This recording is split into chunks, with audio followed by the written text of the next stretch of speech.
মানে চলতি বছরের এসএসসি বা তার সমমান পরীক্ষার ফলাফল কিন্তু আজ দুপুর 2টা প্রকাশিত হয়েছে এবং 11টি শিক্ষা বোর্ডের অধীনে অনুষ্ঠিত হওয়া এই এসএসসি পরীক্ষার কিন্তু ফলাফল সবাই এখন ইতিমধ্যে হাতে হাতে পেয়ে গেছে। কেউ হয়তো বা ফোনের মাধ্যমে তাদের নির্দিষ্ট কাঙ্ক্ষিত নাম্বার ডায়াল করে তাদের রেজাল্ট পেয়েছে, আবার কেউ কিন্তু ওয়েবসাইটে তাদের রোল নাম্বার বা রেজিস্ট্রেশন নাম্বার দিয়ে কিন্তু তাদের রেজাল্ট তারা দেখে নিয়েছে। আবার সরাসরি কিন্তু অনেকে তাদের শিক্ষা প্রতিষ্ঠানে চলে এসেছে দেখার জন্য যে তাদের রেজাল্ট কেমন হয়েছে। আমরা দেখতে পাচ্ছি আশেপাশে অনেক শিক্ষার্থী এবং কেউ কেউ কিন্তু রেজাল্ট পেয়ে তাদের কাঙ্ক্ষিত রেজাল্ট পেয়ে কিন্তু অনেক খুশি হয়েছে এবং তারা তীব্র খুশি। সবগুলোতে এ প্লাস আছে। I am happy, I am satisfied. আসলে অনেক এক্সাইটেড, এখনো গা হাত পা কাঁপতেছে আসলে। গোল্ডেন জিপিএ 5 অ্যান্ড যদি বলেন যে এটার পিছনে সফলতা কার, এটা আমি টোটালি ক্রেডিট দিব যে আমার বাবা মা এবং আমার টিচারদের। আর অনেকে কিন্তু তাদের কাঙ্ক্ষিত ফলাফলে একদমই খুশি না, যার জন্য তারা একটু হতাশ। সাথে কিন্তু অনেক শিক্ষার্থীর যে অভিভাবক তারাও কিন্তু অবস্থান করছে তাদের শিক্ষা প্রতিষ্ঠানে তাদের সাথে থাকার জন্য, তাদের খুশি বা হতাশা একসাথে ভাগ করে নেওয়ার জন্য। গোল্ডেন এ প্লাস অনুভূতি খুবই ভালো, কথা বলতে পারছি না, বড় ছেলে বড় সন্তান। তা আমি চাই বাচ্চারা অনেক দূর পড়াশোনা করে ভালো মানুষের মতো মানুষ হোক।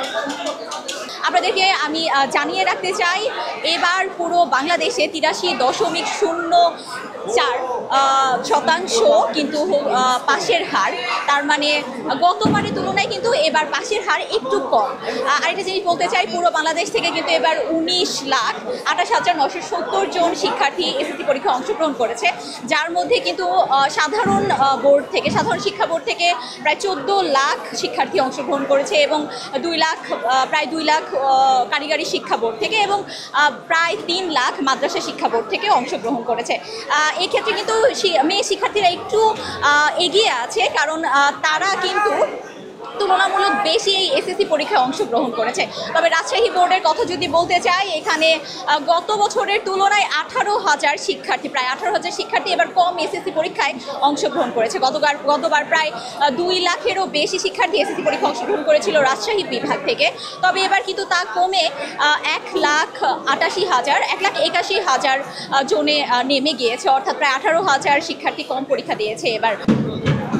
আরেকটা বিষয় একটু জানিয়ে রাখি, রাজশাহী শিক্ষা বোর্ড থেকে কিন্তু প্রায় 77.63% শিক্ষার্থী পাশ করেছে, যার মধ্যে মেয়ে শিক্ষার্থীর সংখ্যা কিন্তু 87% আর ছেলে শিক্ষার্থীর সংখ্যা কিন্তু 73%। তার মানে মেয়েরা কিন্তু তুলনামূলক ভালো রেজাল্টের ক্ষেত্রে কিন্তু একটু এগিয়ে আছে ছেলেদের থেকে। তবে একমত হবে যে রাজশাহী শহরে যদি মাধ্যমিক এবং উচ্চ মাধ্যমিক পর্যায়ের সর্বশ্রেষ্ঠ শিক্ষা প্রতিষ্ঠান বলেন তাহলে সেটা হলো Rajshahi cantonment public school and college.